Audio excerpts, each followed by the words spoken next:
అవురా చిన్న జ్వరం వచ్చినప్పుడు కష్టంగా లేదా బేటా హాస్టల్లో? గంతగానం ఏం కష్టం కాలేదమ్మా. పాపం స్నేహానే డాక్టర్ దగ్గర తీసుకుపోయింది. రోజు ఫోన్ చేసింది టాబ్లెట్లు వేసుకున్నాం అని పూటకి. మస్తు మంచిగా చూసుకుందమ్మా పాపం పిల్లనైతే. అయినా ఒకరికొకరు చూసుకోవాలి బేటా. ఇంతకు ముందు స్నేహ అని చెప్పినావు చూడు, ఎవరా స్నేహం మన ఇంటికి వచ్చిందా? అరే గామిని, మొన్న మా ఫ్రెండ్స్ వచ్చినప్పుడు రెడ్ కలర్ చుడిదార్ వేసుకుని చూడు, పెద్ద జుట్టు వేసుకుంది, మంచిగా అల్లుకొని నల్లబొట్టు పెట్టుకుంది. ఆహా, ఆ పిల్లనా?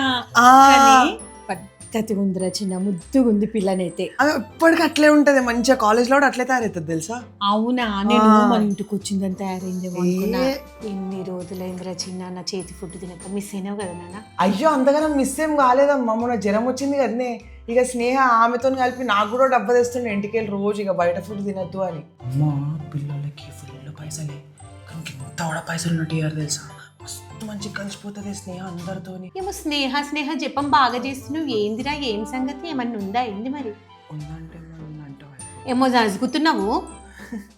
ఏం లేదమ్మా, అదే అంటున్నా, మరి తోలు తీస్తా. ఇట్లా చెప్తే వర్కౌట్ కాలేదు, కొత్తగా ఏమైనా ట్రై చేయాలి.